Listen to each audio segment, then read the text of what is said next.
Bonjour, je voudrais vous parler d'une discipline de la physique qui est devenue très populaire depuis une dizaine d'années, la mécanique quantique. Qu'est-ce que c'est que cette mécanique quantique? Quels sont les physiciens qui l'ont développée? Quelles propriétés se dégagent de cette physique et quelle vision du monde? C'est ce que je vais essayer de vous résumer selon une approche impressionniste.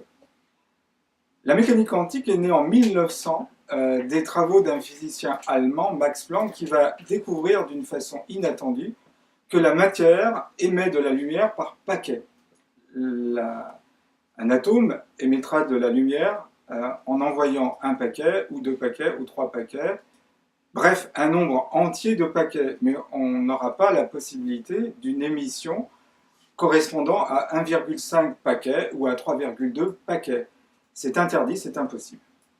Max Planck va faire et refaire ses expériences et arriver à la conclusion que la matière émet de la lumière selon un mode discontinu. Alors qu'est-ce que c'est que ce concept de discontinuité?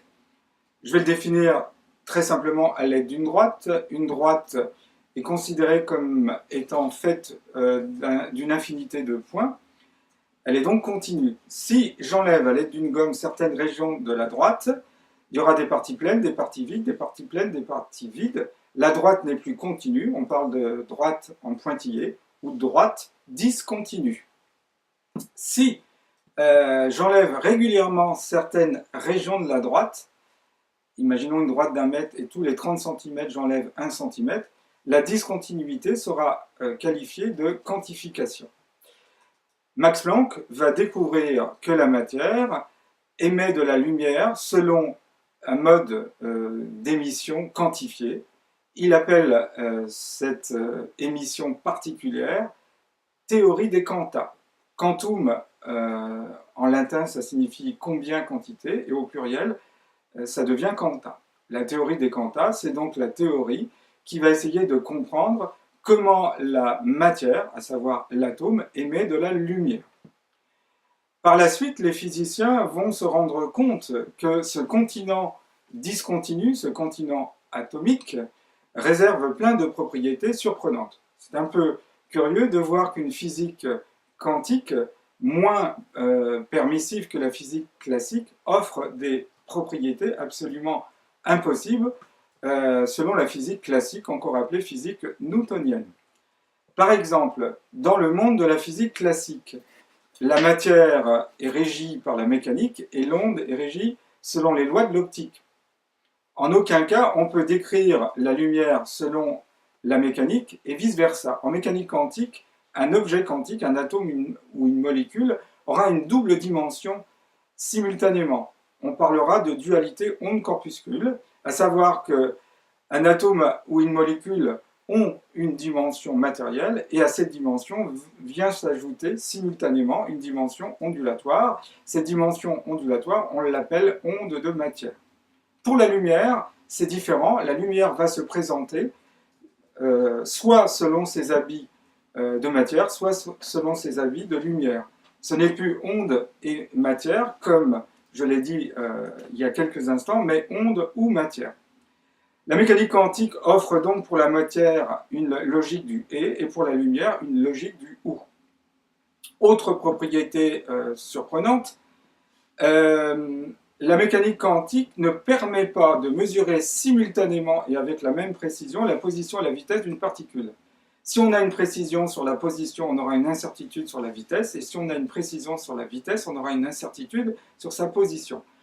Cette propriété est appelée inégalité de Heisenberg. La meilleure précision qu'on puisse avoir sur une particule, c'est sa position au repos. Et si on a une particule au repos, la vitesse, au niveau de son incertitude, tend vers l'infini. Ainsi, on est obligé de trouver un compromis entre une précision minimaliste sur la position de la particule et une précision minimaliste sur la vitesse de la particule. Et donc, du fait de cette double contrainte, on parle d'une fluctuation. On parlera d'une fluctuation positionnelle ou une fluctuation cinétique au sujet de la vitesse ou une fluctuation énergétique. La mécanique quantique offre une propriété encore plus surprenante, à savoir que deux particules qui ont été en contact le resteront quelle que soit la distance qui les sépare.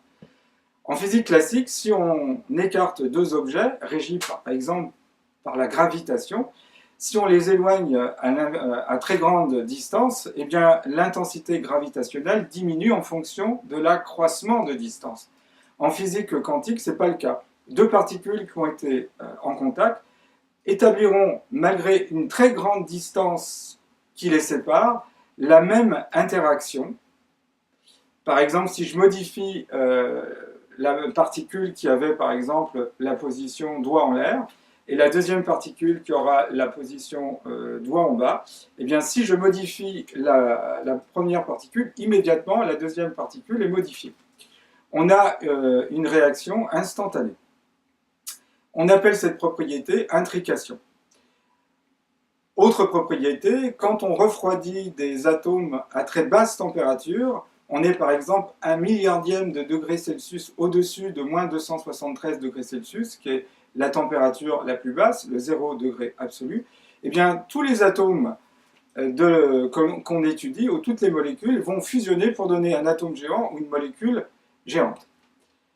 Donc cette physique quantique est radicalement différente de la physique classique. Là où la physique classique autorise le déterminisme, la mécanique quantique autorise un indéterminisme. On parle d'indéterminé pourtant déterminable. Là où la physique quantique permet de mesurer simultanément position et vitesse, c'est plus possible. Fluctuation quantique, non-localisation. Une intrication qui défie les distances qui séparent les particules et la propriété collectiviste.